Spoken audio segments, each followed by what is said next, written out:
Haleluya. Haleluya. Puji Tuhan. Ya, saya mau ikut-ikutan dengan Manado. Jadi kalau di Manado, pengkhotbahnya bilang haleluya, jemaat jawabnya puji Tuhan. Kalau pendetanya bilang puji Tuhan, jawabnya haleluya.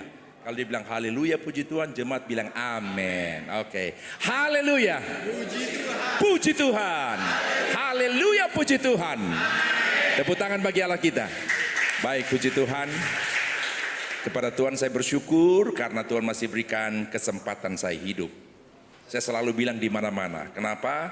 Karena 2,5 tahun atau 2 tahun yang lalu, bagaimana kita semua diperhadapkan dengan sesuatu yang bukan hanya membuat kita ketar-ketir saja, tapi mengancam nyawa setiap orang.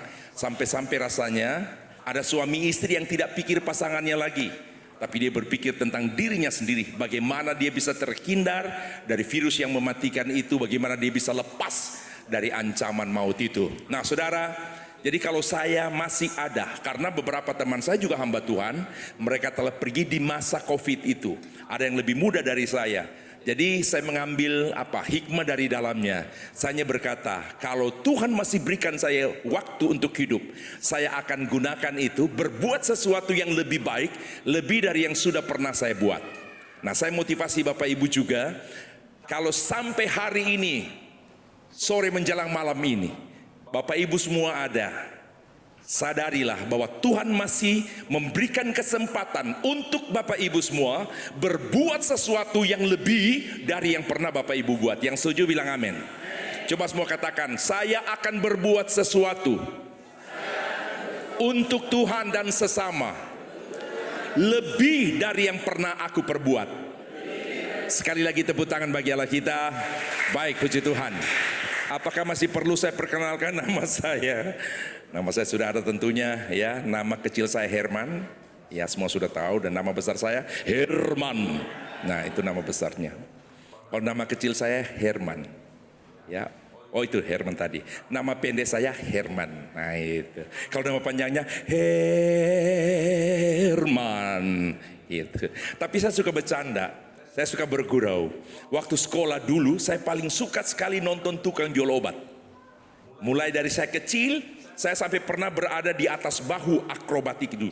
Yang naik sepeda 1 roda, waktu dia tantang siapa yang berani, saya angkat tangan. Jadi dia putar-putar, saya ada di atas bahunya. Yang lain tidak berani. Nah, saya hafal-hafal bahasa-bahasa mereka. Tukang jual obat, sebetulnya dia bukan jual obatnya. Yang dia jual adalah omongannya. Bagaimana dia bisa menghipnotis seseorang sampai orang itu bisa sedemikian percaya beli obatnya. Nah, pasar dekat rumah kami, mereka cuman bermodalkan beli untuk kapsul kosongan, lalu mereka taruh terigu. Papa saya pernah, kalau tidak salah, waktu papa saya periksa, papa saya bilang ini biar minum 10, tidak berdampak buruk. Tapi kenapa orang sembuh? Nah, itu yang namanya dengan sugesti. Mereka sudah dengar, mata pening, mata kabur, hidung tersumbat, dada berdebar-debar, pikul berat, lutut lemah, minum obat saya. Itu promosinya dia, ya, propagandanya dia. Yakinkan orang. Anda bertanya dari mana saya? Perjalanan saya dari Kalimantan, Madura, Jakarta, Ujung Padang, Palu Poso, Una-Una, Popaito, Marisa, Bumbulan, Telumela, Pagelang, Gorontalo. Sampai di Gorontalo saya belok kiri, Limboto belok kiri, Tepogeran, Tenggala, Parsuso, Butang Kobu, Penyeberangan. Jadi orang dengar kalimat-kalimatnya itu, orang tertarik. Belum lagi dia bilang, daripada Anda jauh-jauh melihat langit tak punya tiang, menghitung bulu kucing tak terhitung, mari dekat dengan saya, katanya. Orang dengar sambil dia bikin batasan dari terigu, maksudnya supaya jangan sampai orang melewati garis batas itu. Sambil dia begini, dibilang saya pernah mau turun pergi ke pasar menjual obat saya. Tiba-tiba, dia bilang, waktu tadi saya turun ke sini menjual obat, tiba-tiba telepon saya berbunyi. Saya berpikir siapa lagi mengganggu saya? Ini penjual obat. Siapa yang mengganggu saya? Tapi saya terpaksa angkat. Ternyata yang menelpon saya adalah Muhammad Ali. Percaya? Tukang jual obat di desa saya, yang di peta tidak ada dulu. Dia bilang Muhammad Ali telepon dia. Dan saya bertanya kenapa? Dan Muhammad Ali berkata, setelah mengkonsumsi obat saya, dia bertanding dan dia menang. Orang itu sampai seperti ini. Dalam hati saya, gobloknya, cek goblok, ngono loh. Ya, nah seperti itu saudara ya. Saya bilang saya suka nonton mereka. Mereka suka bikin nama-nama samaran. Tadi saya bilang nama kecil saya Herman, nama besar saya Herman, nama pendek saya Herman, nama panjang saya Herman. Tapi saya punya nama samaran. Pernah saya tantang orang-orang dalam satu acara. Bahkan malam hari ini saya bisa tantang. Kalau ada yang bisa catat nama samaran saya kasih HP saya itu ada di situ. Atau ya ada di situ. Atau saya punya mobil walaupun cuma seni ada di Surabaya, saya akan serahkan kepada saudara. Ini saya bicara di hadapan Tuhan. Kalau ada yang bisa catat nama saya, yang saya mau beritahu, silakan ambil. Ini ada Bapak Ibu Gembala saksi. Kalau sampai saya berbohong, berarti Tuhan marah. Nah, apa nama samaran saya? Mereka langsung ambil pulpen. Oh, dalam hati saya mereka pikir dapat HP. Ya, walaupun cuma Samsung A71. Dapat HP. Saya bilang, catat sekarang nama samaran saya. Abai Karan, mereka tulis apa? Di Bakti Vedanta, Suami Prabu Pada, Lapure Talapai Tuninda, Akira Takarada, Vandenberg Leonard, Lamojokerto, Mangunkusumo, Bambang Sutoyo, Hermanto Palanghaber, Sarjana Hukum, BA juga boleh. Di mana ada gelar sarjana hukum, BA juga boleh. Mana ada seperti itu. Nah, itu candaan saya saja. Jadi nama saya Herman, saya sudah berkeluarga, dan maaf, saya sudah menikah 2 kali, tapi yang pertama meninggal dulu. Baru menikah lagi. Setelah 4 tahun 8 bulan saya hidup sendiri. Tuhan gantikan istri saya yang sudah pergi dengan tentunya seorang wanita yang baru Tuhan berikan kepada saya, dan di Sulawesi Tengah, tepatnya di kota Luwuk. Jadi saya itu separuh waktu dalam 1 bulan ada di Surabaya, lalu separuh waktu dalam 1 bulan ada di kota Luwuk. Puji Tuhan, dia tidak bisa datang hari ini, bahkan mereka ada satu kegiatan lain ke pulau. Jadi itu di Luwuk itu daratan, lalu mereka pergi ke pulau, nyebrang pakai speed. Ya, ada kegiatan juga mereka di sana. Nah saudara, jadi tidak bisa hadir. Cukup saya saja, ada bersama kakak saya juga seorang hamba Tuhan, Bapak Pendeta Hendrik Pangalo. Puji Tuhan. Baik, terima kasih kepada Bapak Ibu Gembala, bahkan mungkin pengurus pria wanita yang saya dengar, yang pada akhirnya sepakat buat KKR malam hari ini, dan mengundang saya, mempercayakan saya untuk menyampaikan firman Tuhan. Tuhan memberkati untuk itu. Puji Tuhan. Saya mau nyanyi pakai gitar ya.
Orang sabar disayang Tuhan.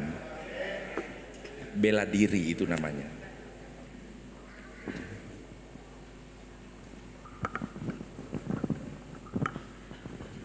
Oke, cukup. Ya, lagu ini bicara tentang perbuatan Yesus kepada kita manusia, sehingga lewat pencipta menyatakan bagaimana aku harus bernyanyi dalam rangka merespon kasih Tuhan yang dialami tentunya oleh pencipta. Dan hari ini kebetulan lagu ini dari dulu saya juga menyukainya, tapi sudah lama saya tidak menyanyikannya. Entah berapa waktu, dan hari ini saya masih akan menyanyikannya lagi. Moga-moga saya tidak lupa syairnya.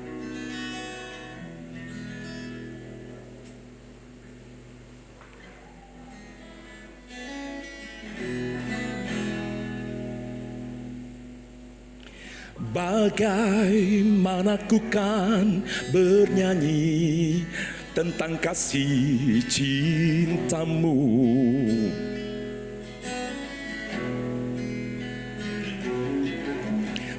Dapatkah ku rangkai puisi tentang pengorbananmu?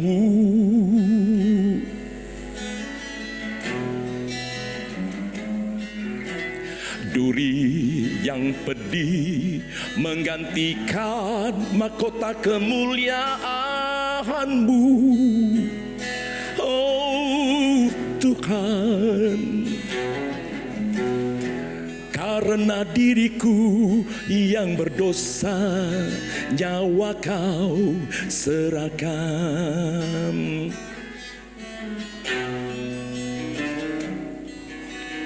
Kau balut luka di hatiku dengan kasih yang tulus.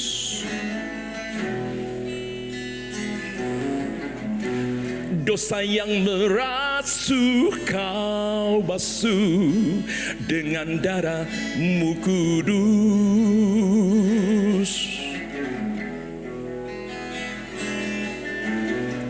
Entah berapa kali daku berkhianat padamu, oh Tuhan.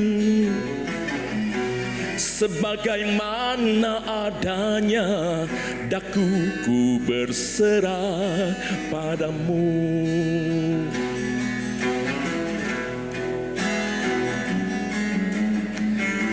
Dunia pedih tikan mahkota kemuliaan-Mu, Tuhan. Sebagaimana adanya daku ku berserah padamu.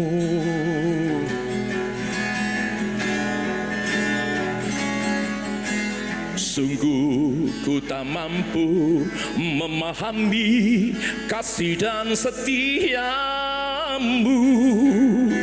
oh Tuhan. Bagiku yang hina ini Kau rela berkorban.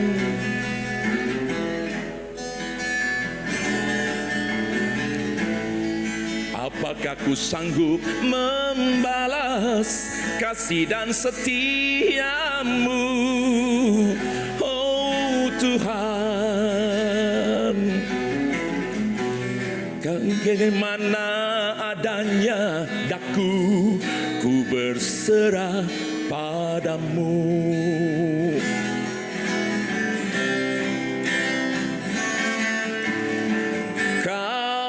Balut luka di hatiku dengan kasih yang tulus.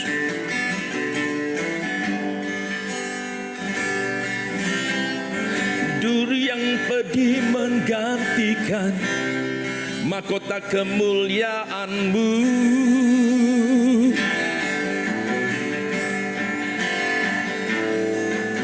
Entah berapa kali daku berkhianat padamu, oh Tuhan. Sebagaimana adanya daku ku berserah padamu.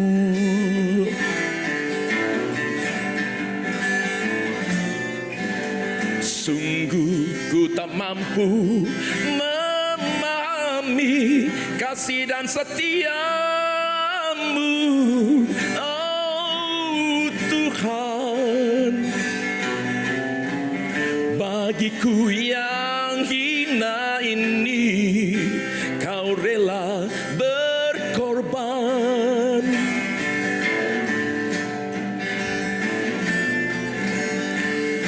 Apakah ku sanggup membalas kasih dan setia-Mu, oh Tuhan. sebagaimana adanya, daku ku berserah padamu.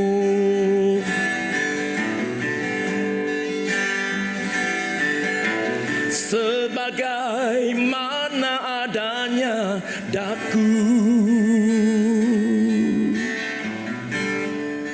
ku berserah padamu.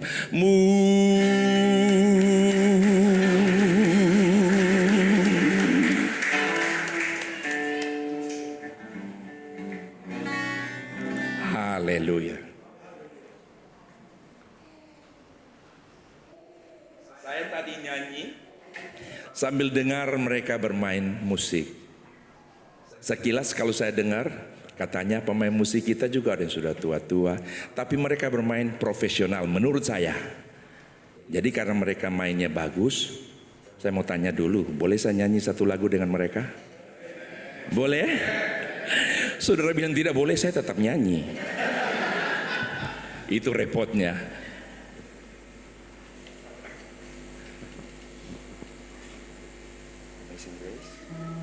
Amazing Grace bisa. Amazing Grace. Nanti E, F, G. Kalau bisa naik A, nanti lihat pada saya.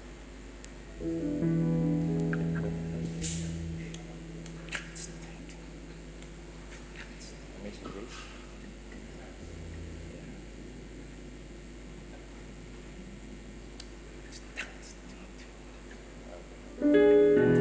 Harus bicara dulu dengan mereka. Tepuk tangan dulu buat pemusik kita.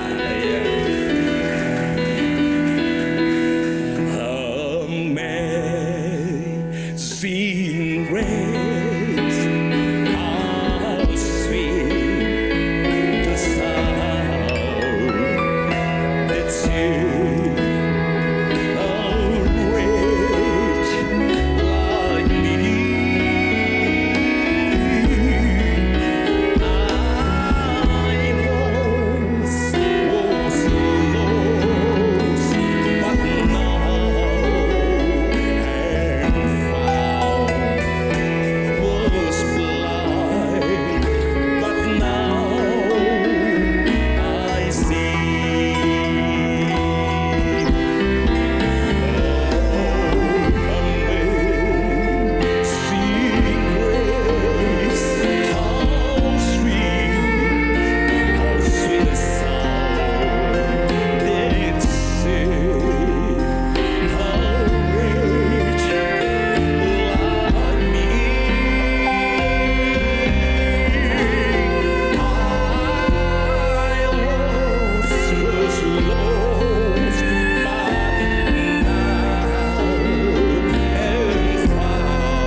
Makanya repotnya, maaf, seperti saya suka nyanyi, saya nggak bisa nyanyi, bukan nggak bisa nyanyi.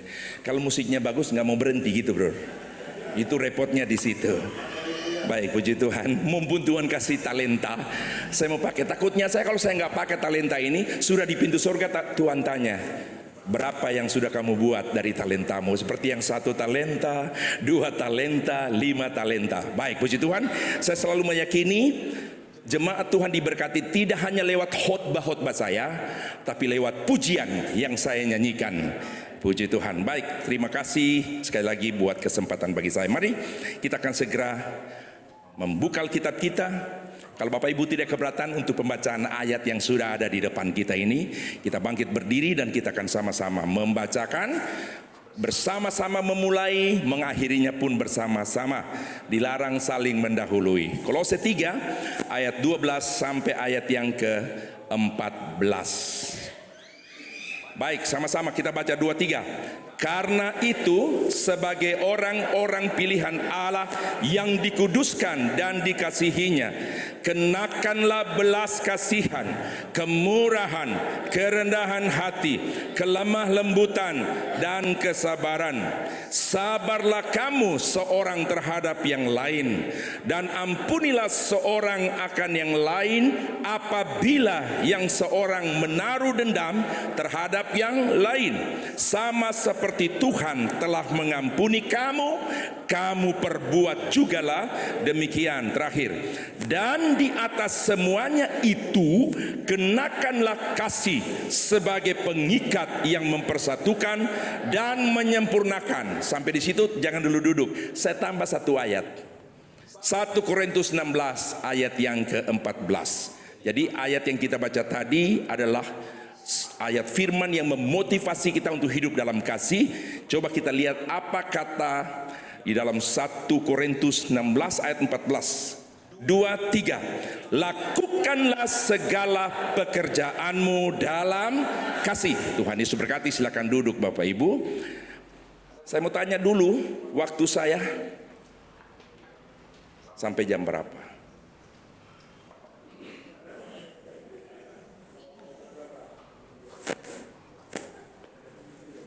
Sampai jam 7. Oke, saya usahakan jam 7 selesai.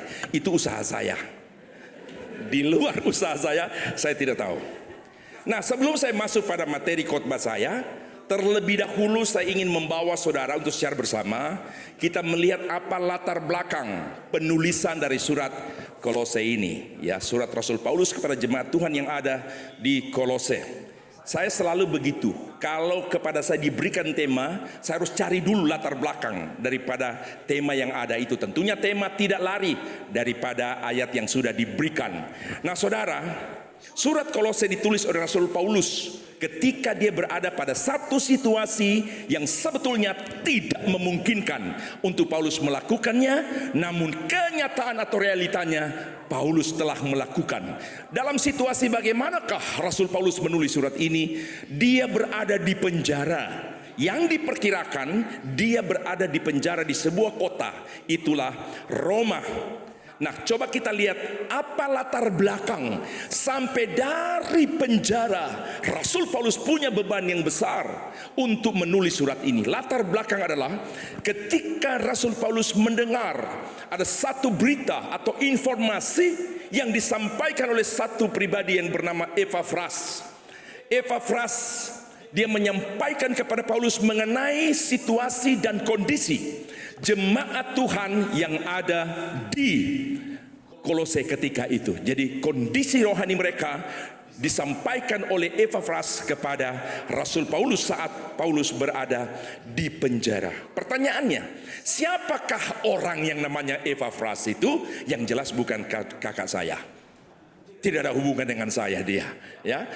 Epafras adalah seorang yang dinyatakan dia adalah satu orang yang bertobat pada masa pelayanan Rasul Paulus. Itulah Epafras. Dan juga diperkirakan, karena ternyata kualitas rohani Epafras baik, diperkirakan Epafraslah yang telah mendirikan jemaat yang ada di Kolose, ya. Jadi dibuat sekedar satu jemaat atau majelis, tapi diperkirakan Epafraslah yang mendirikan jemaat Tuhan yang ada di Kolose. Itu tentang latar belakang. Nah, lalu apa alasan, ya? Apa alasan ditulisnya surat ini kepada jemaat yang ada di Kolose? Ternyata alasannya adalah karena munculnya ajaran palsu, ya, munculnya ajaran palsu yang mengancam kondusivitas serta kesatuan jemaat Tuhan yang ada di Kolose ketika itu. Jadi ada ajaran palsu yang itu tadi mengancam kondusivitas, kemudian kesatuan jemaat Tuhan yang ada di Kolose. Tapi lebih daripada itu, bukan sekedar mengancam kondusivitas atau kesatuan yang ada. Lebih daripada itu, mengancam stabilitas kerohanian dari setiap jemaat Tuhan yang ada di Kolose ketika itu. Jadi mengancam stabilitas daripada kerohanian jemaat yang ada di sana. Nah, ajaran palsu ini ada dikarenakan adanya bidat, ya, yang mencampur adukan. Jadi mereka ini bidat ini atau kelompok atau apa namanya itu, ya, satu kelompok yang tentunya bertentangan dengan apa yang diajarkan oleh Rasul Paulus. Saudara, para bidat ini mereka mencampur adukan ajaran itu, ajaran Kristen, kemudian tradisi-tradisi Yahudi, lalu dicampur lagi dengan filsafat kafir. Jadi ajaran Kristen, tradisi Yahudi, filsafat kafir, mereka campur adukan itu. Pertanyaannya lagi, apa yang menjadi tujuan daripada pengajar-pengajar sesat, daripada bidat yang terbentuk ini? Tentunya tidak besar jumlahnya. Mereka ingin menggantikan serta menggeser kedudukan Yesus sebagai yang utama, sebagai inti dari penciptaan dan penebusan. Dalam arti kata, mereka tidak meyakini apa yang diajarkan, bahwa Yesus adalah Tuhan, Yesus adalah juru selamat. Mereka tidak menerimanya, mereka menentang. Itu sebabnya cara yang menurut mereka akurat, mereka membawakan ajaran. Itulah yang saya katakan tadi, ajaran Kristen ada, tapi mereka campur lagi dengan tradisi-tradisi Yahudi. Tidak cukup, filsafat kafir pun mereka masukkan di dalam ajarannya. Itu yang tadi saya katakan, dikhawatirkan mengancam stabilitas kerohanian yang ada di sana. Puji Tuhan. Nah, itulah sekilas tentang latar belakang ditulisnya surat Kolose, hanya untuk supaya jemaat Tuhan tahu. Itulah dasar dan alasan kenapa surat ini ditulis. Nah, dalam tulisannya Rasul Paulus menasehati jemaat Kolose untuk melandasi kehidupan kekristenan mereka dengan 5 hal. Jadi dalam tulisan yang ada di sana, Paulus menasihati mereka untuk mereka dalam kehidupan kekristenan melandasi kehidupan mereka dengan 5 hal. Dan 5 hal itu kita sudah baca tadi dalam 3 ayat yang sudah disampaikan, Kolose 3:12-14. Yang pertama, hidup dengan belas kasihan. Yang kedua, hidup dengan kemurahan, murah hati. Mereka hidup juga di dalam kerendahan hati. Lalu yang keempat, Paulus nasihati supaya mereka hidup dalam kelemah lembutan. Ya, lalu Paulus juga menasihati mereka untuk melandasi hidup mereka dengan kesabaran. Itu 5 hal yang menjadi nasihat Paulus kepada jemaat Tuhan yang ada di Kolose. Saya coba meneropong, tidak hanya dari sisi apa yang dikemukakan oleh Paulus kepada jemaat yang ada di Kolose, tapi saya coba melihat keluar dari itu. Ternyata ajaran Paulus yang dinyatakan lewat nasihat 5 poin tadi, itu adalah inti dari ajaran Yesus. Coba bilang amin dulu. Paulus nasihatkan kepada jemaat mendasari kehidupan mereka dengan belas kasihan, kemurahan, kelemah lembutan, kerendahan hati, kesabaran. Itu inti daripada ajaran Yesus Kristus sendiri. Nah, tujuan Paulus menasihati mereka sehubungan dengan hadirnya bidat tadi, ternyata dalam analisa Paulus bahwa nasihat yang dia sampaikan tentang 5 hal, inilah cara yang paling terbaik, bahkan cara yang paling akurat dalam rangka apa? Menangkal, dalam rangka apa?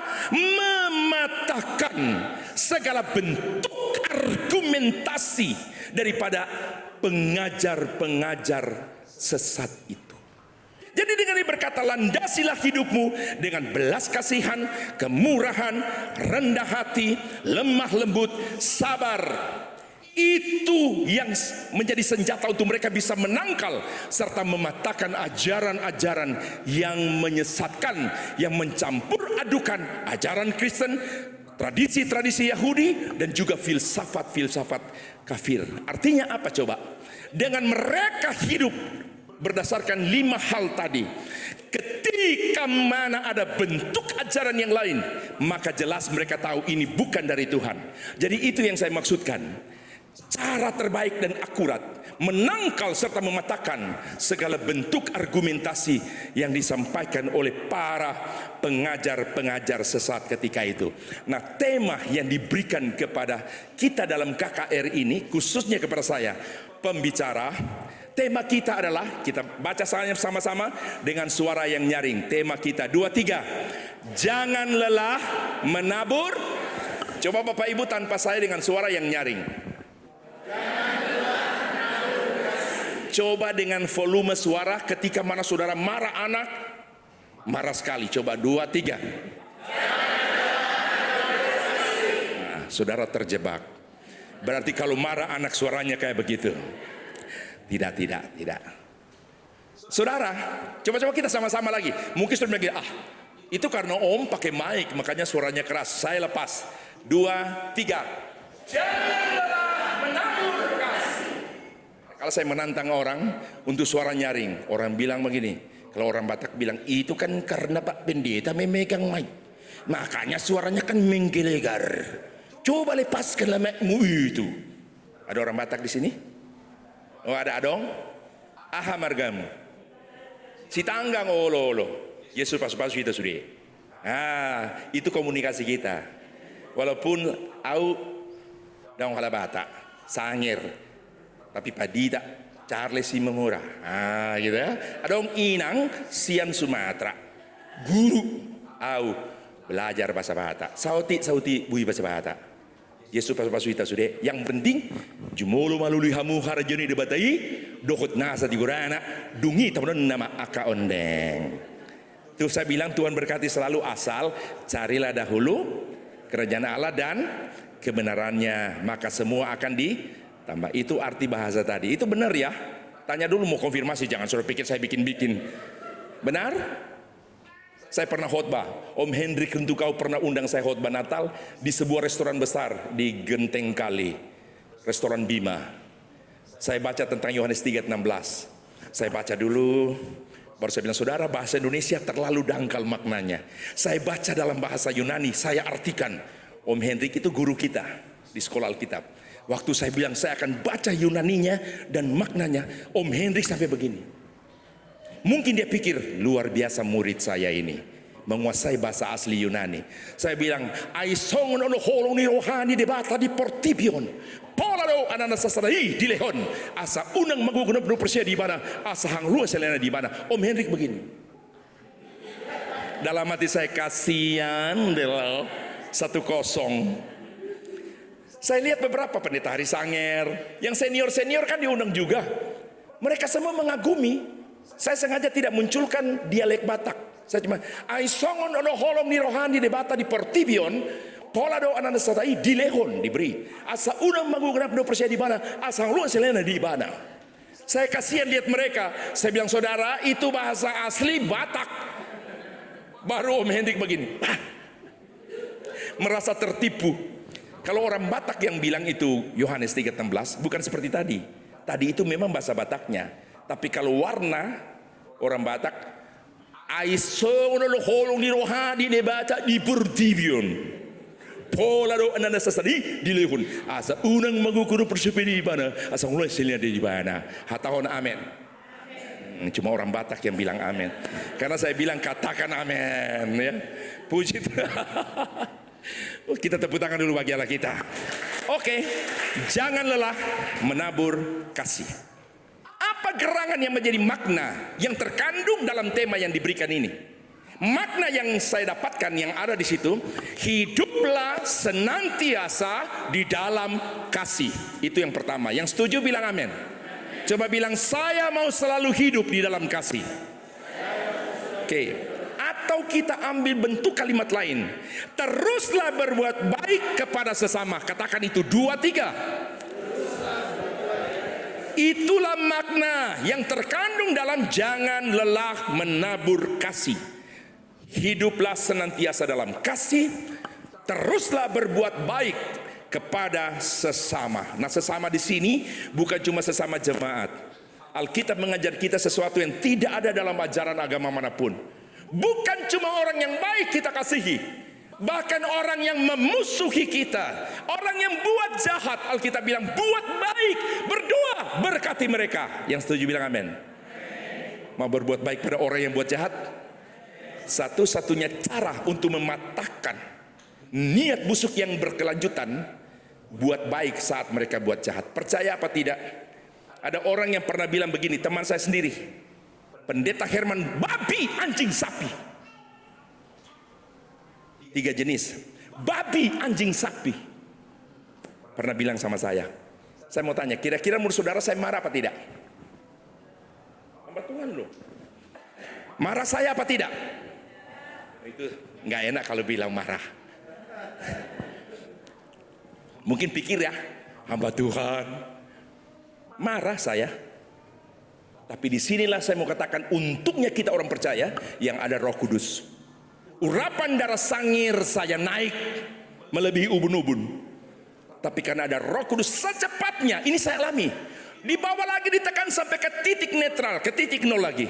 Yang ada di hati saya bukan dia, iblis pakai dia untuk merampas sukacita dan damai yang ada pada saya. Kalau saya marah terus, hilang damai. Dia bilang babi, anjing, sapi. Nah, dari 3 jenis itu tolong lihat, sengaja saya lepas kacamata. Apakah ada tanda-tanda dari 3 jenis itu? Tolong. Saya lihat dulu ke depan. Yang di samping sudah lihat dari samping. Adakah tanda-tanda itu? Sekarang yang di depan saya dari samping. Adakah? Nah, sekarang yang di samping lihat dari depan. Yang di samping saya juga. Wong ganteng koyok ngene lho. Ada jemaat bilang begini, nggak ono tunggale. Ngerti maksudnya? Apa? Nggak ono tunggale, katanya begitu ya. Pendeta kowe iki ganteng loh, nggak ono tunggale, jarene ngono. Dek saya ngomong dudu aku. Jadi nggak sesuai kenyataannya, dudu aku sing bojo dek. Oke, puji Tuhan. Nah, saudara, teruslah berbuat baik kepada sesama. Teruslah. Hiduplah senantiasa dalam kata senantiasa identik dengan teruslah, artinya apa? Tidak bersifat tempor. Pak Pendeta, aku inilah sudah tak jadwal. Iki sing ngomong Jawa loh ya. Wes tak jadwalnya Januari sampai April ya, aku ikut berbagi kasih.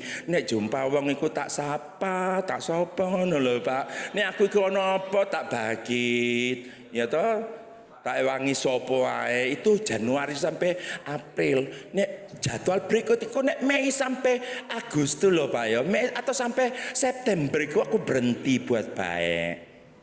Nanti mulai Oktober lagi sampai Desember Pak, aku itu buat baik lagi sama orang. Jadi wes tak jadwal ono waktu-waktune.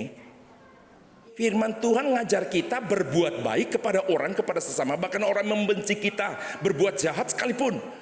Itu tidak pakai batas waktu.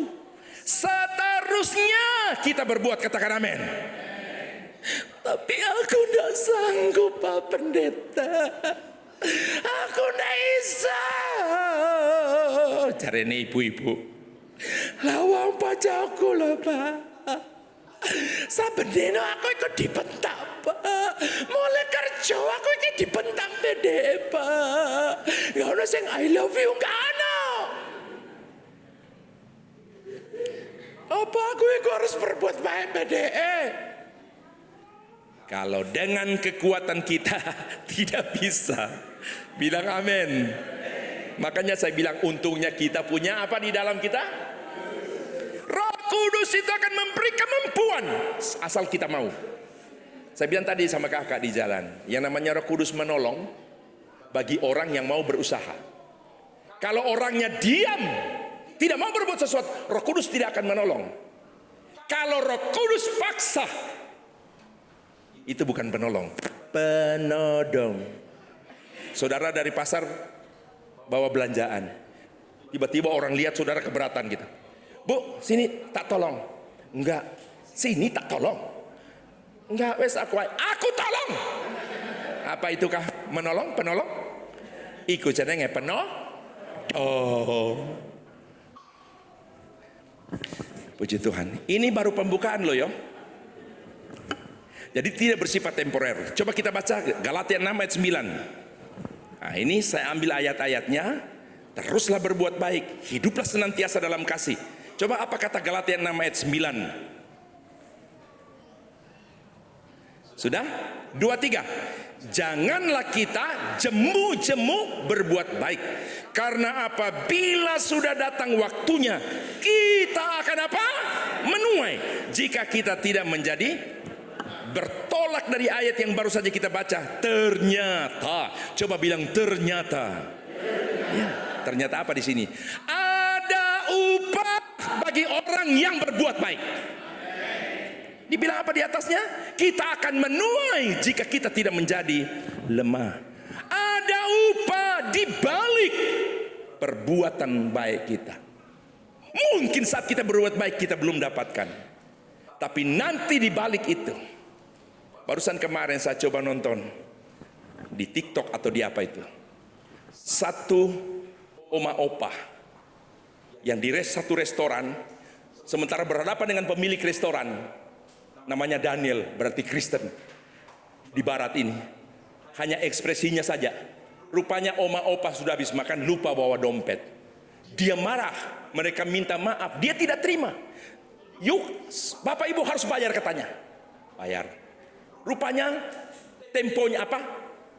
Nadanya agak tinggi. Seorang anak lewat. Anak lewat dia lihat, loh kasihan oma opa. Dia datang.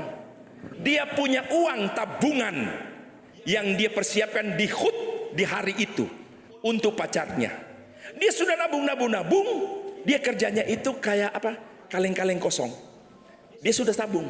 Tapi karena melihat situasi itu, dia tidak tega melihat oma opa dimarah sama pemilik restoran si Daniel ini. Akhirnya dia ambil uangnya, dia kasih. Saudara, tanpa anak ini tahu. Pada satu hari, saya singkat saja, kalau mau ambil detailnya panjang. Akhirnya anak ini dipanggil sama ini oma dan opa dan punya anak juga untuk bekerja di perusahaan anaknya. Saudara, untuk satu kedudukan jabatan khusus di situ, sampai akhirnya maaf, anak ini sekaligus pacaran dengan anak dari anaknya opa oma ini, bahkan mereka yang akan mengelola itu. Mamanya sekalian diajak di situ kerja karena pintar masak. Jadi anaknya kerja di perusahaan, penghasilan yang cukup baik. Kemudian mamanya juga, hidup mereka berubah semua dari berbuat baik. Yang kecil nilainya, makanya saya bilang yang namanya tabur tuai. Yang ditabur jumlahnya kecil, tapi yang dituai jumlahnya besar. Itu tinggal mana kita tabur baik, hasilnya jauh lebih baik. Tabur jahat, hasilnya jauh lebih jahat. Jadi tinggal mana. Nah, hari ini kepada kita, jangan lelah berbuat apa? Ya, seperti itu. Oke, jadi katakan jangan jemu-jemu berbuat baik. Coba lihat kiri kanan bilang begini, jangan jemu-jemu buat baik. Coba. Haleluya. Oke, puji Tuhan. Saudara, Galatia 6 ayat yang kedua. Nah, ini lagi. Jadi kalau tadi saya katakan berbuat baik ada upahnya, coba kita lihat Galatia 6 ayat yang kedua. Sudah? Galatia 6 ayat yang kedua. 2, 3. Bertolong-tolonglah menanggung bebanmu. Demikianlah kamu memenuhi hukum Kristus. Saudara, lebih dari mendapat upah, saat mana kita berbuat baik, bahkan mungkin di waktu yang akan datang, kita tidak tahu. Lebih dari mendapat upah dari apa yang kita perbuat, ternyata di sini melalui berbuat baik dikatakan apa? Kita memenuhi hukum Kristus. Bilang amin. Jadi bukan sekadar kita dapat, tapi kita memenuhi hukum Kristus dengan apa? Perbuatan baik kita. Puji Tuhan. Nah saudara, Filipi pasal 2, saya saja yang baca ya, nanti waktu kita terlalu berkepanjangan. Filipi 2 ayat 2 sampai 4. Nasihat Paulus kepada jemaat yang ada di Filipi. Karena itu sempurnakanlah sukacitaku dengan ini. Hendaklah kamu sehati sepikir, dalam satu kasih, satu jiwa, satu tujuan, dengan tidak mencari kepentingan sendiri atau puji-pujian yang sia-sia. Sebaliknya hendaklah dengan rendah hati, yang seorang menganggap yang lain lebih utama daripada dirinya, dan janganlah tiap-tiap orang hanya memperhatikan kepentingannya sendiri, tapi kepentingan orang lain juga. Bilang amin. Yang namanya hidup dalam kasih tidak hanya mencondongkan segala bentuk perbuatan kepada diri sendiri. Itu namanya egois. Tapi ada yang lebih dari egois. Kalau egois bekerja dapat hasil, nggak peduli dengan orang lain.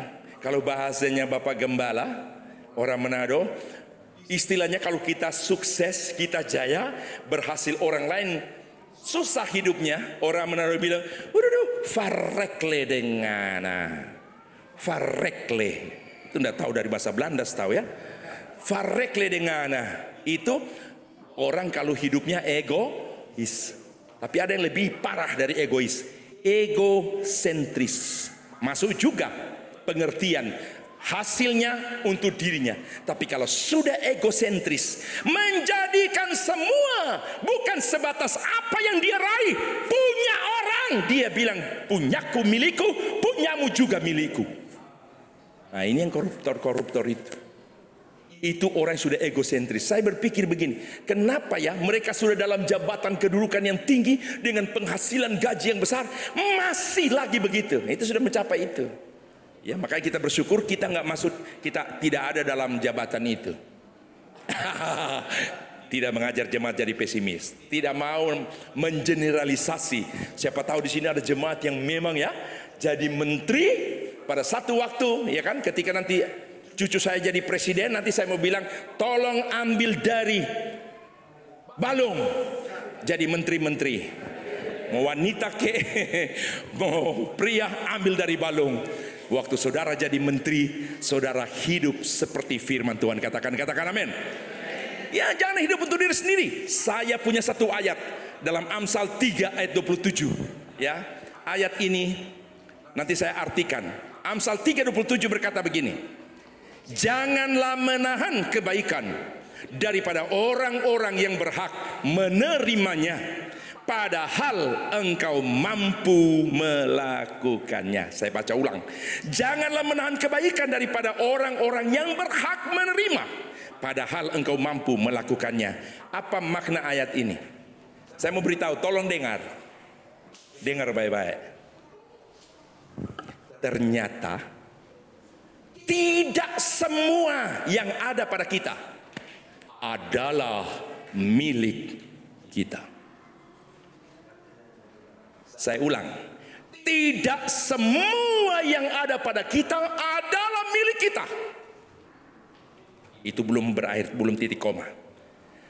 Di dalamnya ada bagian milik orang lain yang Tuhan titip melalui kita. Aminnya agak sedikit rendah memang. Ada bagian orang lain yang Tuhan titip melalui kita untuk kita serahkan kepadanya. Coba bilang, ternyata tidak semua yang ada pada saya adalah milik saya. Bilang, ada milik orang lain yang Tuhan titip melalui saya, dan saya akan serahkan kepadanya. Bisa bilang amin? Saya tidak tahu pernah dengar ini atau baru hari ini. Yang jelas belum pernah saya jadi anak Tuhan, jadi hamba Tuhan. Saya dengar apa yang saya ngomong ini dari orang lain. Saya belum pernah tahu. Dan selama ini baru saya yang mengungkapkan. Maaf, ini bukan untuk sombong, tapi realita belum pernah ada siapapun yang bicara mengenai apa yang saya katakan ini. Jangan menahan kebaikan daripada orang yang berhak menerima. Berarti tidak semua memang yang ada pada kita adalah milik kita. Orang lain punya yang ada pada kita, dan melalui kita, kita bisa serahkan kepada mereka. Katakan amin. Di roh saya berkata, saudara yang dengar apa yang saya kemukakan, sudah mulai ada di sini. Kepada siapa nanti engkau akan berbuat? Amin. Amin. Saya mau semangat kayak WL kita. Ya, bagaimana kok? Itu tantangan bagi saya. Kalau WL-nya saja sudah begini semangatnya, lalu pengkhotbah, saudara-saudara, jadi kita lihat dalam Amsal 3 berkata, janganlah menahan kebaikan daripada orang-orang yang berhak menerimanya, padahal engkau mampu melakukannya. Saudara-saudara, bisa bilang amin, saudara? Kalau WL-nya begini, pengkhotbah kayak gini, waktu duduk dengar firman, pasti ada adegan-adegan yang mirip, hanya mungkin bentuknya agak beda-beda. Agak besar, ada cuma begitu. Nah, itu kalau sudah begitu biasanya tangan masuk tas, ambil apa? Permen. Bahkan sebelum dengar firman sudah ambil permen. Biasanya itu Hexos, ada yang apa itu? Kopiko, nah itu. Bahkan ada yang sosialnya tinggi. Waktu mau dengar firman, dia sudah punya persiapan. Bagi 3 ke kanan, bagi 3 ke kiri. Waktu dengar firman, mulutnya sama. Pendeta bilang amin, pasti terlambat. Minggirnya dulu, diminggirkan dulu. Amin. Jadi terlambat, bunyinya berbeda. Di Manado cengkeh. Bedanya permen dan cengkeh bentuk mulut. Kalau permen begini, karena ada di dalam. Cengkeh tidak mungkin di dalam, di ujung jadi gini. Agak sedikit monyong. Pernah, maaf, ini pernah. Satu ibu dia selalu pakai apa dulu? Bekas tempat minyak rambutnya bapaknya dulu yang tanco hijau. Itu kosong, dia taruh cengkeh biasanya. Itu kalau mau firman dia bagi kiri, bagi kanan. Memang orang terkenal. Bahkan dari bangku belakang pun colek. Dari depan dia colek. Pakai. Jadi mereka senang duduk dekat dia. Kalau mau firman supaya tidak ngantuk. Tapi kalaupun hari ini ada, saya berharap ini hari terakhir untuk ngemut itu. Nah, bagaimana caranya? Hari itu cengkeh cuma tinggal 2. Dia makan satu ke kiri, habis. Herannya yang kanan minta dapat. Dari mana? Apakah dia gini? Tunggu Pak. Jorok namanya. Apakah dia minta dari kiri? Dia pergi ke kanan? Tidak. Rupanya sambil dengar, maaf ini, tangannya gini. Dia temukan yang keras, besarnya sebesar cengkeh. Waktu ini minta, dia konsen dengar firman. Dia kasih. Yang satu makan dia rasa biasanya cengkeh pedas, ini kok nggak ada pedasnya. Aduh, ini akibat daripada dengar firman Tuhan ngantuk, gitu ya. Nah, jadi tidak apa-apa, saya semangat ya. Puji Tuhan. Oke, puji Tuhan. Nah, saudara, firman Tuhan ini menyatakan sekali lagi, tidak semua yang ada pada kita adalah milik kita, tapi ada bagian orang lain yang Tuhan titip lewat kita untuk kita serahkan kepadanya. Mengapa hal berbuat baik kepada sesama harus kita lakukan? Ini pertanyaannya. Jangan lelah berbuat, menabur kasih. Mengapa kita harus berbuat baik kepada sesama, ya? Itu pertanyaan. Ada istilah perbuatan lebih keras bersuara daripada padahal perbuatan itu sebetulnya tidak ada bunyi. Cukup kasih saja uang. Kalau kasih uang kan diam-diam. Kasih beras, diam-diam. Tapi kalau kata-kata kan berbunyi. Tapi dalam kalimat ini, perbuatan lebih keras bersuara daripada daripada perkataan. Saya ulang, perbuatan lebih bersuara keras daripada perkataan. Itulah sebabnya kenapa kepada kita orang percaya ditandaskan, dianjurkan, diperintahkan untuk selalu berbuat baik, selalu menabur kasih. Bilang amin. Perbuatan adalah manifestasi daripada kasih. Kasih tanpa perbuatan nol. Bisa bilang amin? Ada 2 orang pacaran di Gorontalo, daerah saya. Dulu masih pakai surat. Dan kalau kita baca surat zaman dulu, dapat surat, baru kita buka per alinea. Biasanya kalau saya tidak tahu kalau ada habis 1 alinea begitu, saya titik-titik. Artinya jangan langsung baca yang kedua. Itu kalau kita baca selesai yang pertama, kita diam gini. Terus dengan dada duk kita baca lagi. Nah, ya di Gorontalo ini balasan surat laki kepada wanita. Wanita itu sudah menyurat dan sekarang balasannya. Dia bilang, Dinda, bila engkau di seberang lautan, lautan kakanda seberangi, dalam kurung tanpa perahu. Berarti berenang. Bila Dinda di seberang gunung, gunung kakanda daki tanpa alat bantu. Pokoknya tanpa alat bantu. Itu titiknya banyak. Waktu pertama titiknya cuma 2 baris. Dia gini, jalan halus-halus. Jalan lagi, kira-kira sudah habis titiknya. Dia baca, bila Dinda di seberang gunung, gunung kakanda daki tanpa alat bantu. Ini panjang. Dia lari ke dapur. Sampai dapur dia lari lagi ke kamar, ke ruang tamu, baru dia baca terakhir. Dan Dinda, titik-titik lagi. Dibilang bila Dinda masuk neraka, itu titiknya lebih panjang berapa baris. Dia lama. Dia suruh aduh, sedangkan lautan dia seberangi, itu besar nilainya. Gunung daki tanpa alat bantu. Sekarang bila saya masuk neraka, apa gerangan? Dibilang bila Dinda masuk neraka, panjang. Kecewalah orangnya. Terpaksa kakanda tunggu di muka pintu. Ini namanya gombal. Nah saudara, perbuatan adalah manifestasi daripada kasih, wujud nyata daripada kasih. Suami berkata begini, Mama, Papa sangat mengasihi kau. Setiap pagi yang kau katakan siang di kantor telepon, Mama, I love you. Aku mengasihimu.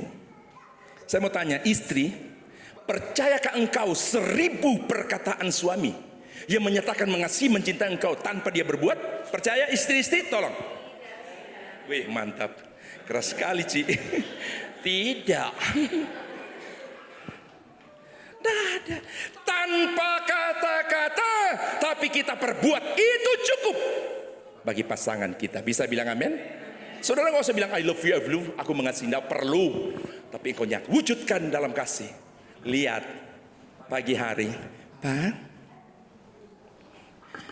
bikin kopi ya. Mama, apa gerangan yang terjadi dengan engkau? Papa, hati Mama tergerak deh. Apalagi ketika Mama melihat Papa sudah siap-siap ke kantor, pakai baju warna itu lagi handsome deh. Papa, kopi kan ada macam-macam, ada kopi luwak, ada white coffee, ada kopi gula aren. Papa mau yang mana? Ayo Papa. Ya udah kopi gula aren aja. Kenapa saya pakai gula aren? Karena tadi saya baru ditawarin di belakang. Ada gula aren katanya. Mama sambil pakai sepatu. Papa suka dengan kopi gula aren. Lakukan saja itu. Waktu mau pergi, Mama, jangan pakai I love you. Papa pergi dulu. Iya, waktu engkau pergi, mobil sudah hilang, istri di muka pintu. Sudah hilang dari pandangan, baru gini.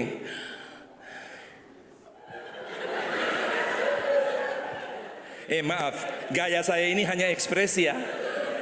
Jangan pikir ada geni itu sama saya. Saya kalau bilang suami berkata pada istri, tidak mungkin saya berkata, istri berkata kepada suami, tidak mungkin saya berkata begini, Papa, itu kan suara laki. Loh, iya, saya mau beritahu. Kalau saya lagi bicara istri kepada suami, pasti begitu. Papa, suami berkata, ada apa sayang? Nah, jadinya begitu. Makanya saya dalam khotbah itu, apa yang saya kemukakan lebih banyak saya ekspresikan. Ya, jadi saya tidak sengaja. Justru kalau saya diminta, Pak Pendeta, khotbah harus lucu ya. Saya dengar di sini cari yang ada lucunya. Tapi itu harapan. Tapi tidak secara langsung bilang sama saya, Om Herman nanti khotbah yang lucu ya. Itu berarti secara spesifik minta. Saya pernah betani di Surabaya, bikin Natal lumayan besar di Hotel Garden Palace Surabaya itu. Mereka pesan begitu. Justru dipesan Pak Jimmy, Pak Gembala, saya ndak bisa. Karena dari jalan saya sudah pikir saya mau melawak di sana. Nah, saya tidak punya tujuan melawak untuk itu. Tapi kalau saya seperti ini ya memang begitulah saya. Jadi mungkin kita pakai begini. Terimalah aku. Oke, puji Tuhan. Nah, saudara, jadi perbuatan manifestasi daripada kasih. Nasihat Paulus senada dengan perintah Yesus. Nah, coba kita lihat ya. Tadi kita bicara tentang Paulus, sekarang Yesus. Yohanes 13, 34, 35 saya baca. Aku memberikan perintah baru kepada kamu, yaitu supaya kamu saling mengasihi, sama seperti aku telah mengasihi kamu, demikian pula kamu harus saling mengasihi. Bilang amin juga. Dengan demikian semua orang akan tahu bahwa kamu adalah muridku, yaitu jikalau kamu saling mengasihi. Yohanes 15 ayat 12 dan 17, saya baca saja ayat-ayatnya. Inilah perintahku, yaitu supaya kamu saling mengasihi seperti aku telah mengasihi kamu. Ayat 17, inilah perintahku kepadamu, kasihilah seorang akan yang lain. Bilang amin. Ada kalimat di sini supaya apa katanya? Orang akan tahu bahwa kamu adalah muridku lewat mengasihi itu satu dengan yang lain. Saya mau tulis begini, saya catat. Ternyata hidup di dalam kasih adalah cara terbaik juga, cara yang paling akurat memperkenalkan jati diri kita kepada orang dunia. Bilang amin. Orang tahu siapa kita. Orang tahu kita pengikut Kristus. Orang tahu kita anak Tuhan. Dari mana? Perbuatan. Orang lebih melihat apa yang kita buat ketimbang apa yang kita ucapkan. Saya ulang. Orang lebih melihat apa yang kita perbuat daripada apa yang kita ucapkan. Halah gombalmu. Lawon dia sering kali ngomong kasih. Dia ngerti aku wis enggak punya apa-apa, wis enggak ono, dia ngerti loh. Nangom pisan, tapi ngono ya apa? Tak tuku beras apa-apa enggak ono. Tapi nek ngomong iku kasih, nek kesempatan gembala gawe renungan nang apa rayon, tapi enggak ono. Itu di kalangan kita. Apalagi orang di luar sana, mereka lebih melihat apa yang kita buat daripada apa yang kita katakan. Nah saudara, nasihat yang sama Paulus tujukan kepada jemaat yang ada di Roma. Roma 12 ayat 10. Hendaklah kamu saling mengasihi sebagai saudara dan saling mendahului dalam memberi hormat. Bilang amin lagi.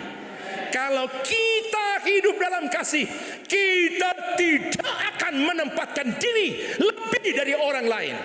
Kita tidak menuntut hormat dari orang lain.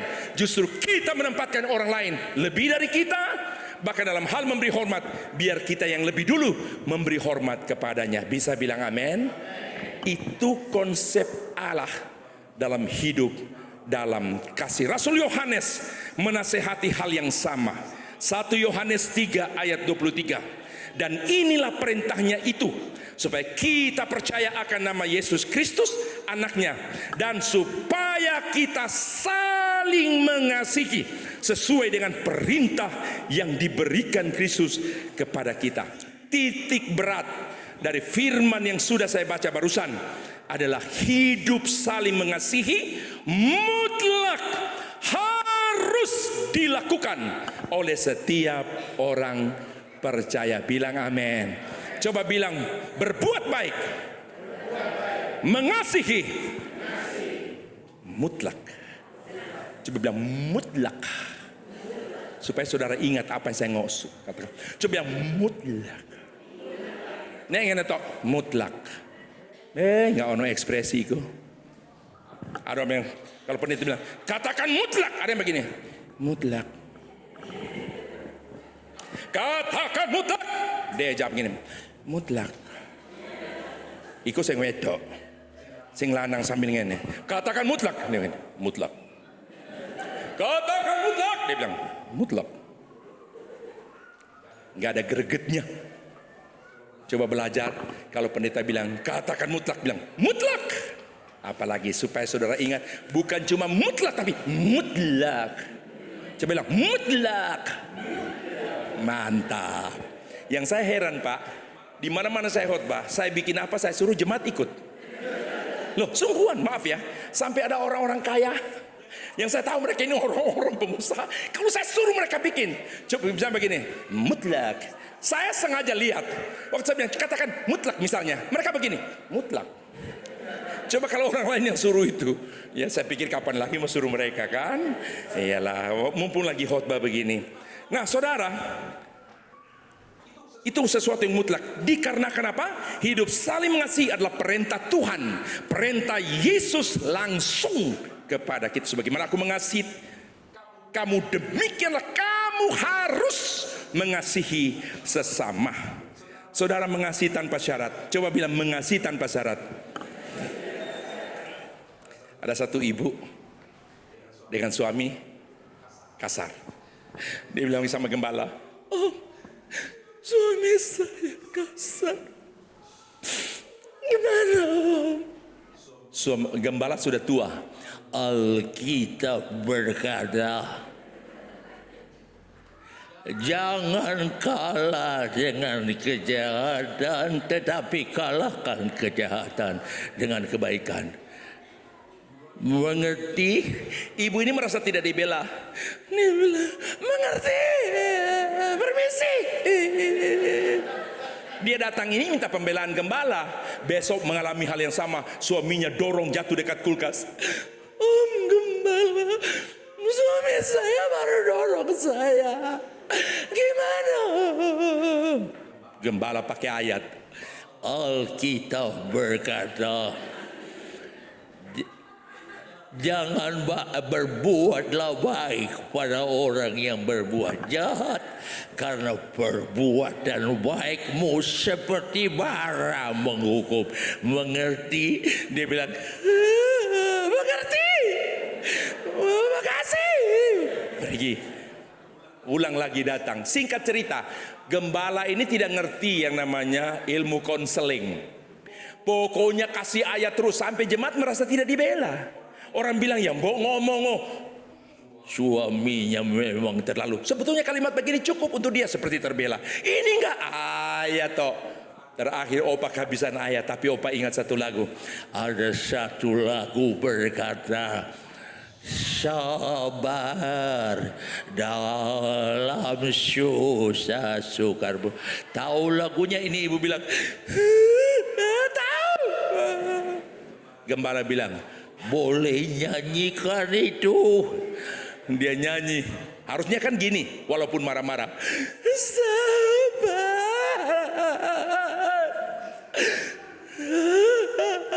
Untuk kalimat berikutnya saudara bisa,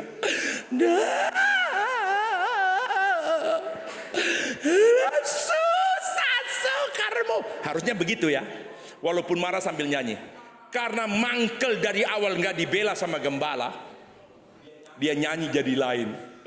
Sabar. Jadi mangkelnya bukan cuma sama suami, sudah sama gembala juga. Lama gembalanya bilang lanjutkan. Karena dia cuma habisnya nangis-nangis, gembala bilang lanjutkan. Dia lanjut apa dia bilang? Dia ulang lagi. Sabar. Akhirnya dia gini sambil gini, lihat mulutnya. Sabar ada batasnya, sabar. Bukan dalam susah sukarmu, sabar, sabar ada batasnya, sabar. Ya memang seperti itu, kadang sulit bagi kita untuk mengasihi orang yang tidak baik kepada kita. Tidak lepas pasangan suami istri, ya. Nah, saudara, bahkan ada satu istri diperlakukan bukan oleh suami, mertua. Rupanya begini, mereka ini menikah tidak direstui oleh keluarga laki. Tapi istri ini tinggal dengan ini, orang tua, tinggal maknya, mertua perempuan. Tinggal sama-sama, dia yang layani. Tapi karena mertua perempuan tidak setuju sama dia dari awal, sudah punya anak, marah terus, dihina-hina, bahkan dimaki-maki. Satu kali menantu perempuan pergi ke dokter temannya, dia bilang begini, dok, di Manado, dok, bisa bantu? Dokter bilang begini, bantu apa ya? Mama mertua saya jahat. Terus bantunya? Tolong rahasiakan. Iya, apa? Bagaimana caranya mertua saya bisa dimatikan? Konco sih konco, teman-teman. Suaminya begini, gila ngana. Kan mau suruh kita mau kasih racun. Tapi punya mertua sudah terlalu. Karena desakan, akhirnya dokternya ikut. Dia bikin ramuan, dia bilang 7 hari 1 minggu mati. Bawa dia. Tapi rahasianya, dokter tanya, ada CCTV? Enggak. Ada pembantu? Enggak ada. Aman. Tiap hari kamu kasih ini, tidak ada rasa. Kamu taruh di teh atau di apa, tidak ada rasa. Kasih tiap hari 1 kali. Hari ke-6, dia belum melihat tanda-tanda kalau mertuanya mau mati. Dia mulai bertanya, kok katanya obatnya manjur. Hari ke-7 tidak, dia datang lagi. Dok, ini sudah hari ke-7. Dokter pura-pura begini, sudah mati ya? Berhasil? Enggak.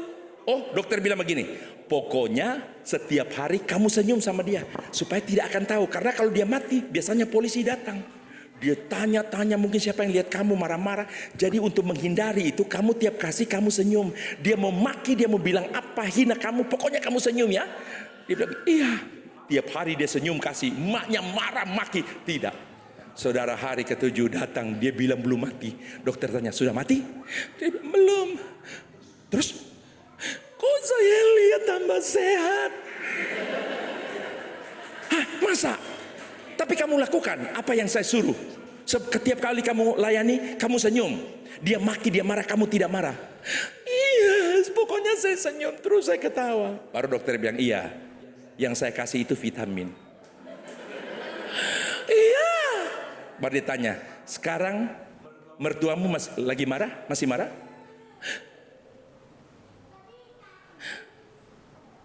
Sudah 3 hari tidak marah.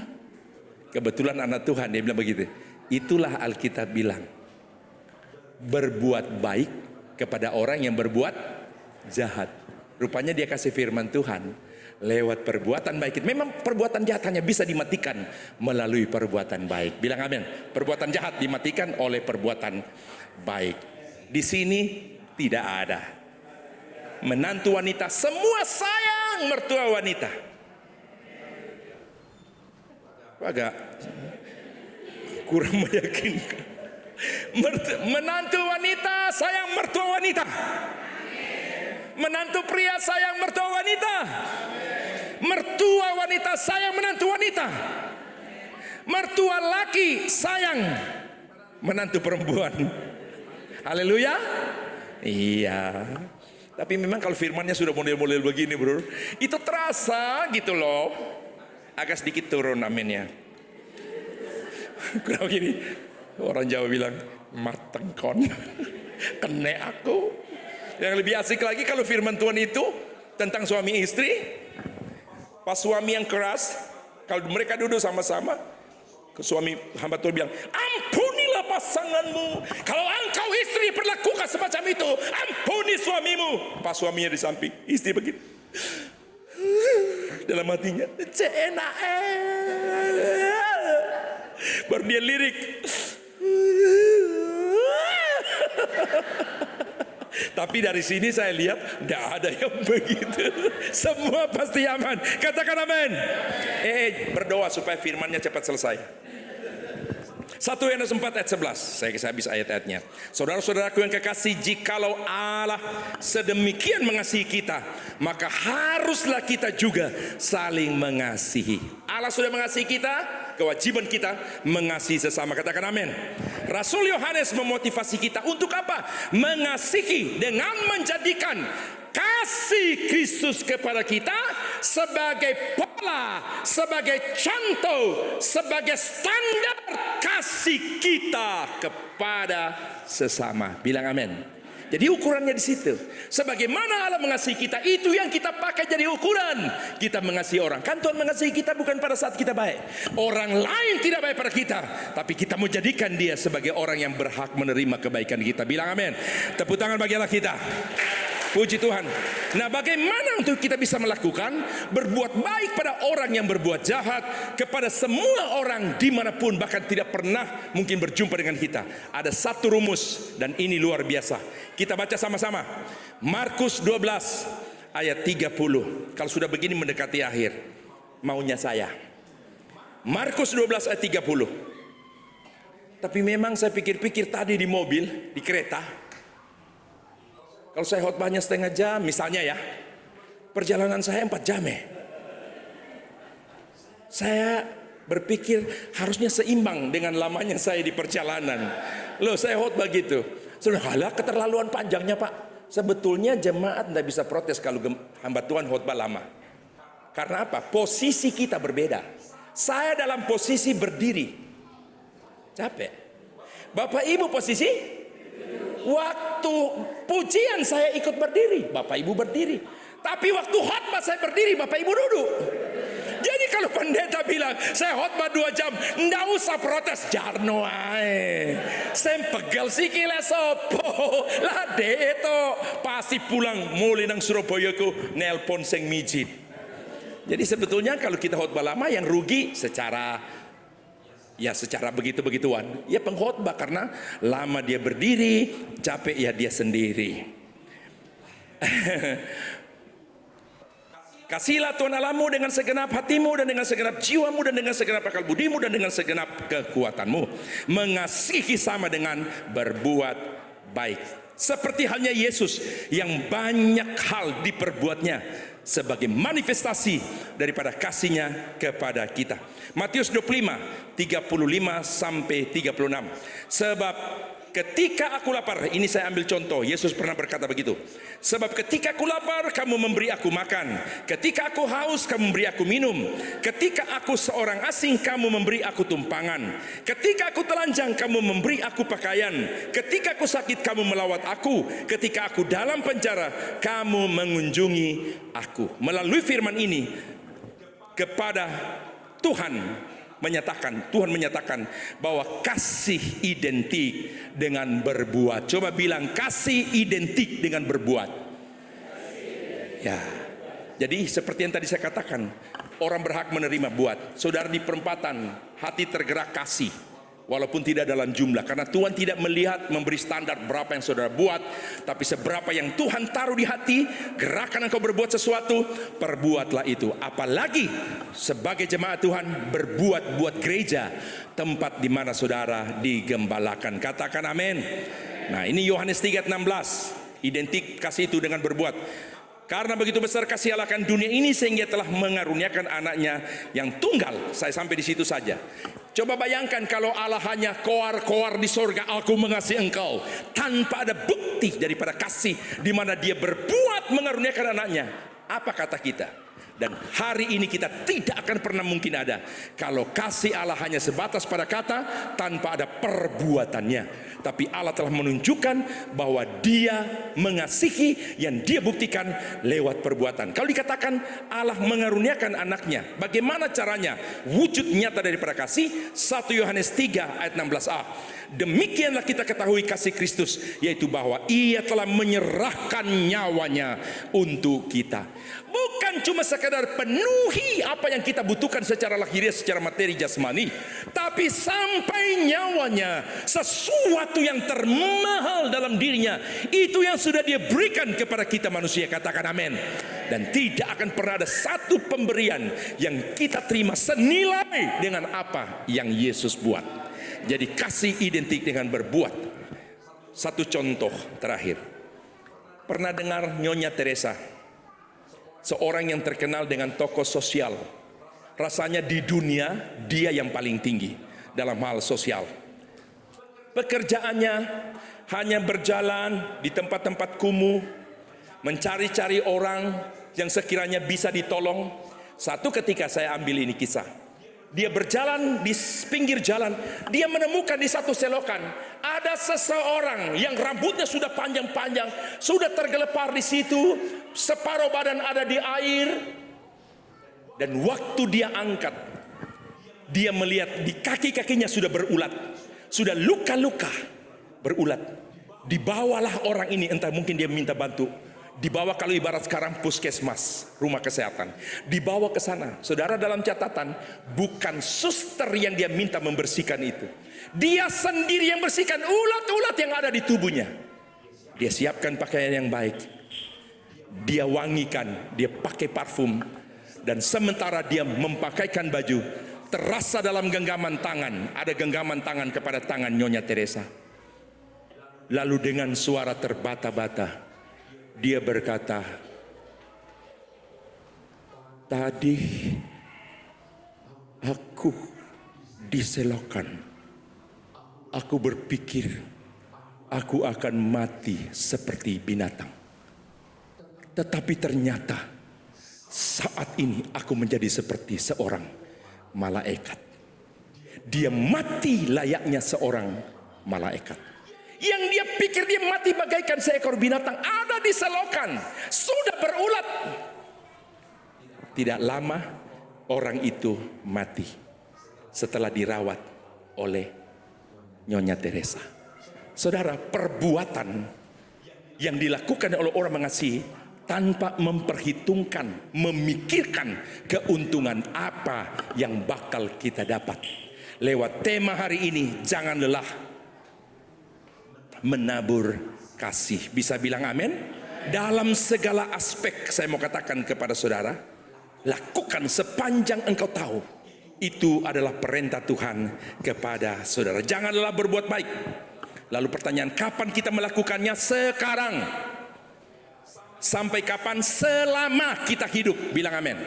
Coba kata kunci ini, bilang, saya akan berbuat baik mulai sekarang. Selama saya hidup, saya mau melakukan perintah Tuhan. Saya mau menabur kasih sesuai dengan perintah Tuhan. Kenapa kita harus berbuat? Ayat yang terakhir, ini betul-betul terakhir. Coba bilang, aku bersyukur karena sudah terakhir. Coba kita lihat. Saya katakan, kapan kita mulai berbuat baik? Sekarang. Bukan nanti, sekarang. Sampai selama kita hidup. Coba kita baca Pengkhotbah 9 ayat 10. Ini ayat yang terakhir. Pengkhotbah 9 ayat 10. Saya mau kita sama-sama membaca. Tolong persiapkan, kita nyanyikan lagu Hidup Ini Adalah Kesempatan. Pengkhotbah 9 ayat 10, 2, 3. Segala sesuatu yang dijumpai tanganmu untuk dikerjakan, kerjakanlah itu sekuat tenaga.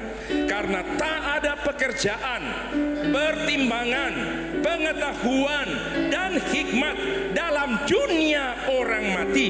Kemana engkau akan pergi? Coba bilang, selama aku hidup, aku jadikan itu sebagai kesempatan untuk saya mau berbuat baik. Kita bangkit berdiri. Hidup ini adalah kesempatan. Amin. Hidup ini untuk melayani Tuhan. Oh, jangan sia-siakan waktu yang Tuhan beri.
ingat saya dulu. Ada satu keluarga, semenjak mereka menikah, mulai istrinya mengandung, ibu ini sudah mendapat perlakuan yang kasar dari suami. Bahkan mulai mengandung anak pertama, mereka punya anak dua, sudah diusir pulang supaya pulang. Padahal istri demikian cantik, jauh lebih muda. Suaminya sudah jauh lebih tua. Maaf, saya bilang harusnya istrinya bisa dapat suami lebih baik dari suami. Tapi diperlakukan dengan cara itu. Istrinya guru sekolah minggu, dia tetap tabah mendapat perlakuan kasar suaminya. Dia tetap tabah, dia lakukan tugasnya ngajar sekolah minggu. Dia dapat kekuatan dari Tuhan sampai dia sudah punya cucu. Bayangkan, mulai anaknya itu, dia mengandung anak pertama sampai anaknya yang lahir sudah punya anak, dia punya cucu. Suaminya tetap berbuat kasar sama dia. Tidak pernah injak gereja, main judi setiap waktu. Satu hari kelak dia jatuh sakit, stroke. 11 tahun mengalami stroke. Siapa yang rawat dia? Istrinya. Ini peringatan bagi kita suami-suami. Mungkin sebaliknya juga bagi istri terhadap pasangan kita. Istrinya bilang, Pak Herman, selama sekian tahun saya tidak bisa tidur. Saya cuma ada di pinggir ranjang karena sewaktu-waktu dia sudah stroke prostat. Dia bilang mau buang air besar, tidak ada. Dia bilang mau kencing, tidak ada. Jadi baru saja mata mau terpejam, sudah dibangun, itu bertahun-tahun. Ketika itu menimpa suaminya, baru suaminya sadar. Dia bilang apa? Kenapa aku membenci kamu? Kenapa aku koyo ngono? Karena dia melihat bagaimana perbuatan istrinya terhadap suaminya. Hal ini bisa terjadi hanya kalau ada Tuhan di dalam kita. Bilang amin. Oh Tuhan, pakailah. Nyanyi pujian ini dari hati. Oh haleluya, haleluya, haleluya. Bila saja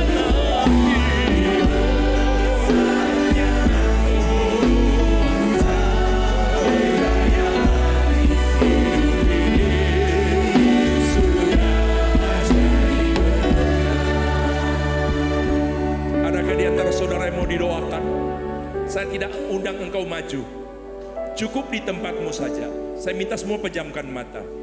Tidak ada yang saling melihat memperhatikan. Kalau engkau ingin didoakan malam hari ini dalam event KKR ini, angkat saja tanganmu di tempat di mana engkau, suamikah, istri, sebagai menantu, sebagai mertua, sebagai anak dan sebagainya. Angkat tanganmu di tempat di mana engkau berdiri. Saya hanya memberitahu ini kesempatan yang Tuhan beri. Hari ini Tuhan mau melawat engkau. Tuhan mau mengubah engkau menjadi baru. Engkau menjadi pribadi-pribadi yang mengasihi satu dengan yang lain tanpa memandang bulu. Dan ingat, di balik perbuatan baikmu Tuhan menyediakan upah. Kita nyanyikan pujian ini perlahan saja. Oh Tuhan, pakailah hidupku. Angkat tangan yang mau didoakan. Haleluya. Kasihku. Jangan malu, jangan malu. Bila saja. Oh haleluya, haleluya, haleluya. Hidup ini sudah jadi berkenan. Maaf, mungkin saya berkepanjangan, tapi hati saya rasanya ingin mendoakan saudara yang angkat tangan itu maju ke depan sini. Walaupun saya tidak tumpang tangan, tapi mungkin karena ini event KKR lebih baik engkau maju. Mari kita nyanyikan refnya saja. Yang angkat tangan maju engkau ke depan. Oh Tuhan, pakailah hidupku. Haleluya, haleluya, haleluya. Oh Tuhan, engkau melihat setiap mereka yang dengan tulus mengakui di hadapan engkau.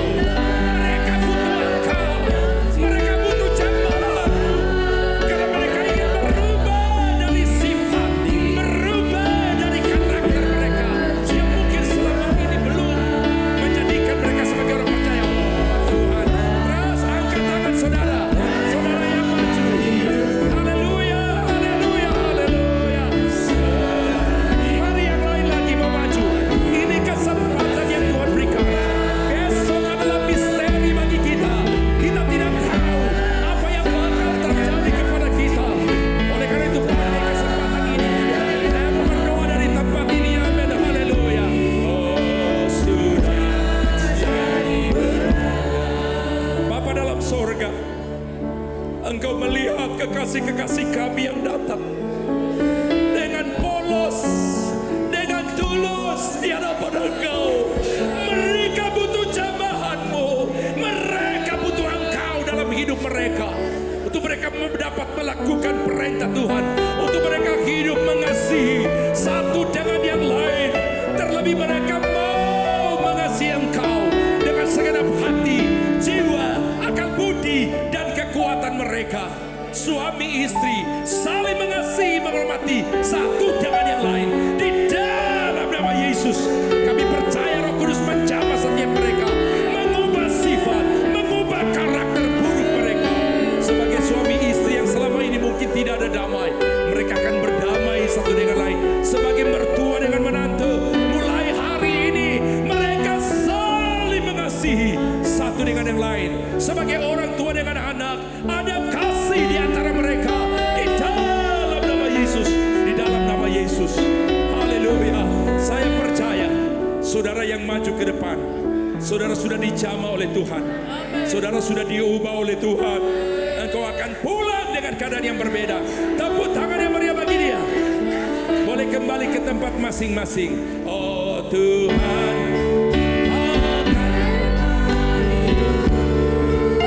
saya mengundang kakak saya, Pendeta Hendrik Pangalo.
Tuhan Yesus baik.